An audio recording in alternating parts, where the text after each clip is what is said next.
জয় গুরু। আজকের আলোচনার বিষয়বস্তু হলো যাজন কি, যাজন কারা করে এবং কেন করে। যাজন হলো শ্রী শ্রী ঠাকুরের আচার ও শিক্ষার একটা গুরুত্বপূর্ণ অংশ, যা মূলত ভক্তি ও আধ্যাত্মিকতার প্রকাশ হিসাবে পালন করা হয়। যাজন শব্দের অর্থ হলো আধ্যাত্মিক বা ধর্মীয় কর্মকাণ্ডের মাধ্যমে ঈশ্বরের পুজো বা আরাধনা করা। শ্রী শ্রী ঠাকুরের অনুসারীরা তাদের দৈনন্দিন জীবনে যাজন পালন করে থাকেন। এর মাধ্যমে তারা ঠাকুরের প্রতি তাদের শ্রদ্ধা, ভালোবাসা এবং আস্থার প্রকাশ ঘটান। এবার বলি যাজনের কিছু ধরন ও প্রক্রিয়া সম্বন্ধে। সেগুলি হলো নাম সংকীর্তন ও মন্ত্র জপ। যাজনের সময় ঠাকুরের নাম জপ করা হয়। ভক্তরা একত্রিত হয়ে ঠাকুরের নির্দিষ্ট মন্ত্র বা বাণী নির্দিষ্ট সংখ্যকবার উচ্চারণ করেন। এটি ঈশ্বরের প্রতি মনোযোগ নিবদ্ধ রাখতে সাহায্য করে। আরতি ও পুজো করা। যাজনের অংশ হিসাবে ঠাকুরের মূর্তি বা প্রতিচ্ছবির সামনে আরতি ও পুজো করা হয়। এতে ভক্তরা প্রদীপ, ফুল, ধূপ প্রভৃতি নিবেদন করেন। প্রার্থনা ও ধ্যান। যাজন করার সময় ভক্তরা ঠাকুরের সামনে প্রার্থনা করেন এবং ধ্যানের মাধ্যমে নিজের মনকে ঈশ্বরের প্রতি নিবিষ্ট করেন। এর মাধ্যমে তারা শান্তি ও আধ্যাত্মিক উন্নতি লাভের চেষ্টা করেন। যাজন অনুষ্ঠানে ঠাকুরের শিক্ষার উপর ভিত্তি করে ধর্মীয় পাঠ ও আলোচনা অনুষ্ঠিত হয়। এতে ভক্তরা ঠাকুরের বাণী থেকে অনুপ্রাণিত হয়ে নিজেদের জীবনের দিক নির্দেশনা খুঁজে পান। এবার বলি যাজন কেন করা হয়।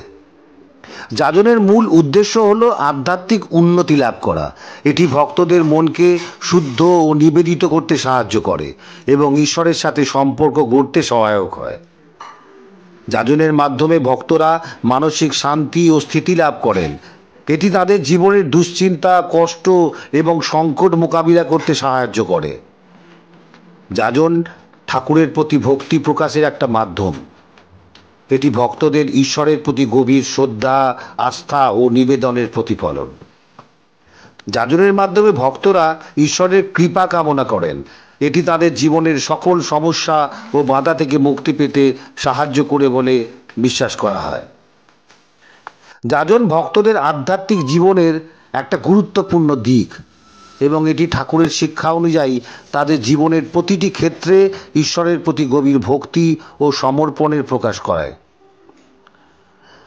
যাজন পালন করে কারা, এটা নিয়ে আলোচনা করতে গেলে প্রথমেই বলতে হয় ঠাকুরের কাছে দীক্ষিত ভক্তরা যাজন পালন করেন। ঠাকুরের কাছে দীক্ষা নেওয়া ভক্তরা নিয়মিত যাজন করে থাকেন। তাদের দৈনন্দিন জীবনের একটি অংশ হিসাবে এটি পালন করা হয়। আর তাছাড়া বিভিন্ন আশ্রম বা ঠাকুরের মন্দিরে থাকা সন্ন্যাসী এবং সেবকরা প্রতিদিন যাজন করেন এবং ভক্তদেরও উৎসাহিত করেন। অনেকে পারিবারিকভাবে নিয়মিত যাজন করে। এটি একটি সাধারণ পারিবারিক আচার হিসাবে গৃহে পালন করা হয়। এমন অনেক মানুষও আছেন যারা শ্রী শ্রী ঠাকুরের শিক্ষা ও দর্শন অনুসরণ করেন এবং আধ্যাত্মিক উন্নতির লক্ষ্যে যাজন করেন, যদিও তারা হয়তো সরাসরি দীক্ষিত নন। সাধারণত যাজন ঠাকুরের প্রতি ভক্তি প্রকাশের একটি উপায় এবং এটি আধ্যাত্মিক সাধনার মাধ্যমে আত্মিক শান্তি ও ঈশ্বরের কৃপা লাভের একটি মাধ্যম হিসাবে বিবেচিত হয়।